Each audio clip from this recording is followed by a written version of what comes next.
Bonjour les béliers, bienvenue à vous, merci d'être là, j'espère que vous allez bien. Je suis ravie de vous retrouver pour votre guidance et vos énergies de la première quinzaine de juillet, donc du 1er au 15 juillet 2024.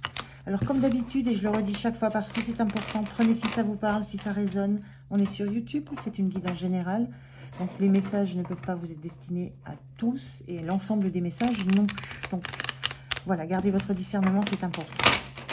Alors, je vais commencer par un premier message sur l'énergie qui va vous accompagner sur l'ensemble de la quinzaine. Je continuerai avec le tarot pour la situation, comment vous vous sentez, le point de soutien, point de vigilance et comment vous quittez cette quinzaine. Et je terminerai avec un message, un conseil du petit oracle des anges. Voilà, allez, c'est parti pour vous les béliers. On regarde quelle est cette énergie qui vous accompagne sur cette première quinzaine de juillet. Merci. Alors, on a la carte 33, œil de la forêt, qui parle du chakra du troisième œil, donc des intuitions, des ressentis, de la connexion à vos sensations intimes, connexion à vos guides, connexion aux signes que vous recevez, aux synchronicités. C'est une belle énergie là, ça. Vous êtes connectés, les béliers, sur la première quinzaine de juillet. Vous êtes à l'écoute de tout ce qui se passe autour de vous. Vous êtes à l'écoute des signes, des synchronicités. Vous êtes à l'écoute de ce qui se joue dans la nature. Vous êtes, tout vous parle. Tous les bruits des oiseaux, le bruit de l'eau. Tout vous parle en fait. Tout est signe pour vous. Tout est message et surtout tout est compréhension. Vous êtes très très à l'écoute de vous. Et ça, c'est une très très belle énergie. Hein. Centré sur vous, centré sur ce qui se joue dans l'univers aussi. Très connecté à la nature. Alors, je vais regarder avec le tarot, je vais faire le tirage et je vous retrouve de suite. Alors, qu'est-ce qu'on a en dos de deck? En dos de deck, on a le 6 d'épée inversé. Le 6 d'épée, c'est l'idée de quitter un endroit qui a été assez blessant, qui a été difficile. Sur cette carte, c'est un personnage qui, par rapport à d'autres jeux, c'est différent. Là, elle regarde en face ce qui a été blessant, ce qui a été difficile. Ce qui a été blessant par les pensées, les paroles. Et là, il y a cette notion avec ce 6 d'épée inversé que vous tournez le dos à ça. Vous ne vous occupez plus des mots, des analyses, des communications verbales, de vos pensées.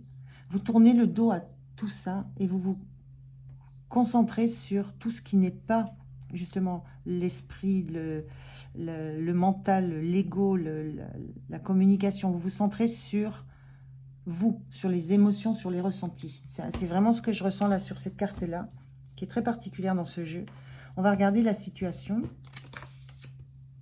On a un 6 de denier, on a un as de bâton et on a l'empereur inversé. Voilà, vous lâchez la maîtrise. L'as de bâton, il y a de la nouveauté, il y a une nouvelle façon de vibrer, il y a une nouvelle façon d'envisager l'évolution, l'avenir. Il y a quelque chose qui vient de vous, mais de votre intérieur. Vous laissez... C'est un peu étrange cette carte, on a l'énergie d'un enfant et on voit quelque chose qui germe, quelque chose qui pousse, mais qui prend corps, qui fait corps avec lui. Il n'y a pas de différenciation entre ce qui est de l'ordre du projet, de la création, de la créativité. Il y a une unité, le terreau, les racines sont en vous, c'est ce que j'ai envie de vous dire. Tout est en vous et on sent bien ce recueillement, ce centrage, cette intériorisation. Tout est en vous, toute la créativité que vous pouvez avoir, toute l'envie que vous pouvez avoir, tous les projets que vous pouvez avoir, tout est en vous. Il suffit de les entendre, de les écouter. Il y a une notion là, on est dans la forêt, on parle de l'œil de la forêt, on parle des arbres, on parle de l'ancrage. On est ici dans du bâton qui est représenté par voilà, un arbre qui commence à pousser. Il y a un nouveau projet, il y a quelque chose qui vous tient réellement à cœur et que vous sentez qui est lié peut-être à votre chemin de vie, peut-être à ce que vous avez à réaliser, vous sentez que c'est vous. Il y a quelque chose de très très nouveau qui se passe et qui vous met en conscience le fait que ce projet ou vous, c'est la même chose, ça vous représente. Ça vient de vous, de l'intérieur de vous, et c'est vous qui allez nourrir ce projet. Il y a quelque chose de cet ordre-là. Avec cette énergie de 6 de pentacle, où on voit un personnage assez puissant, qui a de la richesse, on voit un énorme denier autour du cou, et qui est en capacité de l'offrir aux autres, de partager. Il y a une notion d'être dans le besoin de partager toute la richesse que vous avez pu accumuler, que vous avez pu avoir. On a ce gros denier là qui me rappelle ce gros cercle ici, de la même façon. Vous savez ce que vous possédez, vous savez la valeur que vous avez, vous savez la richesse qui est la vôtre, que vous avez travaillé, que vous avez acquise, et vous avez envie maintenant d'en faire bénéficier ceux qui sont autour de vous, de partager ce savoir que vous avez, cette richesse que vous avez, ces potentiels que vous avez développés. Et ça, c'est peut-être nouveau pour vous, cette envie, cette évolution, cette nouvelle passion, cette nouvelle envie qui vous est vrillée au corps, hein, j'entends ça, vriller au corps. C'est peut-être nouveau pour vous. On est dans un as. Mais en tout cas, il y a quelque chose de l'ordre de votre richesse intérieure qui vous appartient, que vous allez essaimer, que vous allez essayer de transmettre. Et pour ça, vous lâchez une posture de sachant. Vous lâchez la posture de l'empereur. Vous lâchez la posture de celui qui décide, qui tranche, de celui vers qui on se tourne. Vous vous remettez en position de ne plus être décisionnaire. Il y a cette notion de lâcher prise aussi avec ses mains qui partent. Là, vous lâchez. Il y a des choses que vous lâchez. Il y a un lâcher prise par rapport à une posture que vous avez tenue jusqu'à maintenant. Il y a des sensations qui sont en vous, qui sont nouvelles. Il y a une énergie nouvelle, complètement nouvelle. Et vous n'avez plus... C'est comme si vous n'aviez plus rien à prouver. Vous n'avez pas envie d'être dans cette dynamique. Je vais montrer, je vais démontrer ça, je vais montrer ma puissance, je vais montrer mon savoir, je vais montrer mes compétences. C'est comme si vous ne sentiez que vous n'avez plus rien à prouver. Dans ce nouveau domaine que vous expérimentez, vous utilisez vos ressentis, vous n'utilisez plus vos capacités, vos facultés intellectuelles de décision, d'analyse. Vous n'êtes plus dans l'analytique. Vous laissez tomber ça, vous n'avez rien à prouver dans ce nouveau domaine dans lequel vous entrez. Comment vous vous sentez? Victorieux, mais assez épuisé parce que c'est quelque chose que vous êtes allé chercher très loin en vous. Ça a été un long périple en fait. C'est pas comme ça, hein. Ça ne n'est pas comme ça. Il y a eu un grand travail intérieur que vous avez fait.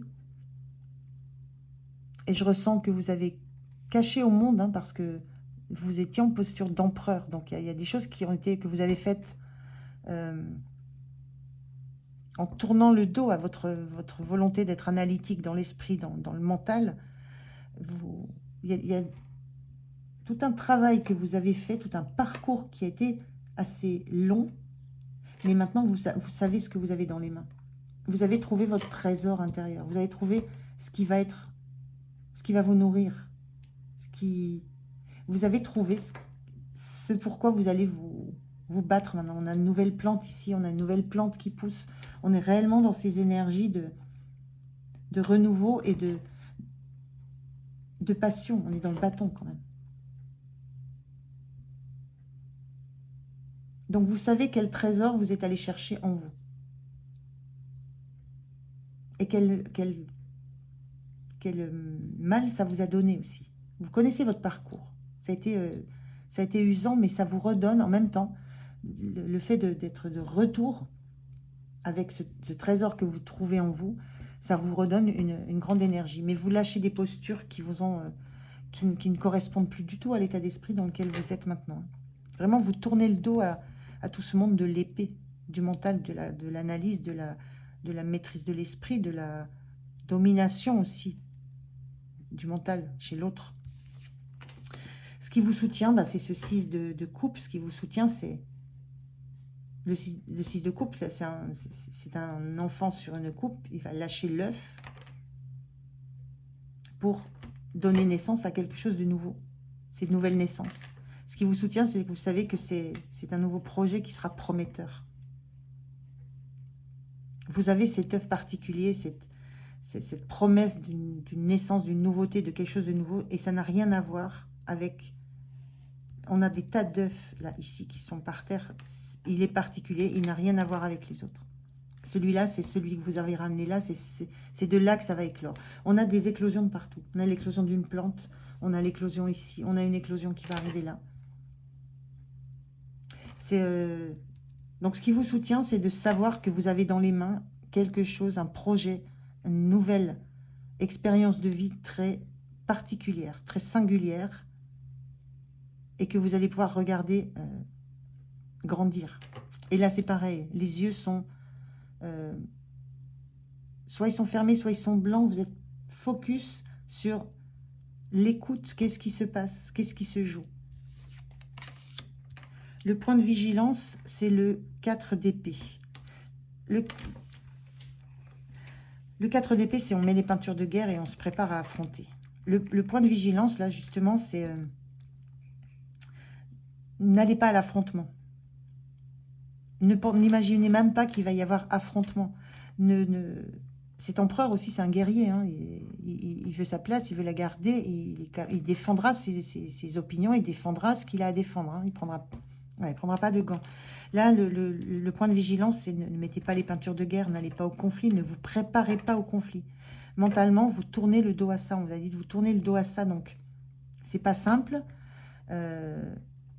Il y a un entourage là qui ne va pas vous laisser lâcher cette posture que vous aviez, qui ne va pas forcément comprendre quelles énergies nouvelles vous vibrez. Mais ce qu'on vous dit, c'est ne répondez pas par les mêmes armes. On vient vous chercher avec des pics, avec des paroles blessantes. Ne répondez pas avec l'épée. Ne répondez pas avec cette même façon de communiquer. Ça n'est plus un mode de communication qui est adapté à la situation. Donc attention à cette envie que vous auriez d'aller vous aussi blesser en retour. Avec des paroles, avec tout ce qui avec des traits d'esprit qui peuvent blesser, qui peuvent faire mal. Vous tournez le dos à tout ça. Donc restez dans cette intention de n'être que dans des ressentis, dans du partage, et pas dans des revendications, pas dans des vindictes, pas dans des échanges un petit peu liés à l'ego. Comment vous quittez la quinzaine? Donc ça, c'est très très beau aussi. Justement, on a cette énorme épée là, qui symbolise un peu le mental, l'ego, qui est planté, fiché dans le sable, qui est solide et qu'on arrivera difficilement à déraciner. Cette carte, elle est inversée.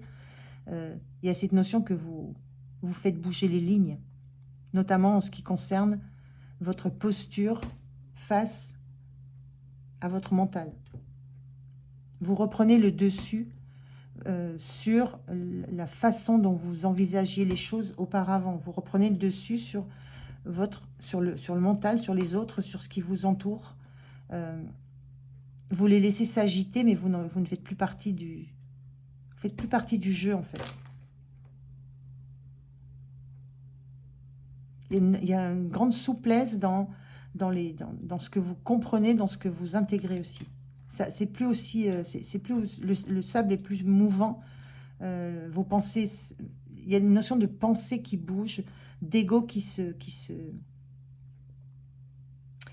bouge aussi. Il y a un grand mouvement de l'état d'esprit là sur la fin de la quinzaine.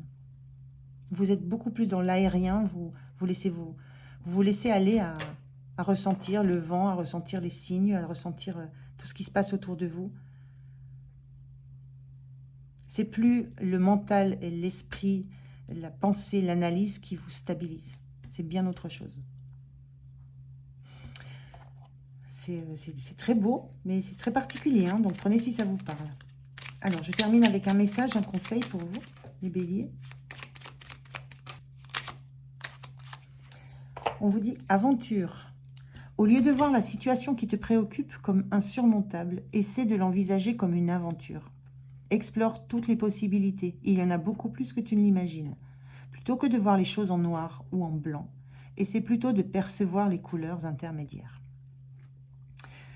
C'est ce que vous faites, c'est vos énergies, c'est ça qui arrive vers vous et que vous expérimentez sur la semaine. Avant, c'était oui ou non. L'empereur, c'est oui ou non. Il n'y a pas peut-être. Là, c'est j'entends quelque chose, ça ne me plaît pas, je réplique de suite. Là, on sent les nuances, on sent on sent, oui, toute la palette d'émotions que vous pouvez traverser. Toutes les nouvelles couleurs intermédiaires que vous commencez à ressentir. Et c'est une réelle aventure pour vous, une réelle découverte. Voilà les béliers, j'en ai terminé avec votre guidance. Merci de m'avoir écouté jusque-là. J'ai été ravie de faire cette guidance pour vous. Je vous souhaite une belle quinzaine. Prenez soin de vous. Moi, je vous dis à tout bientôt. Au revoir.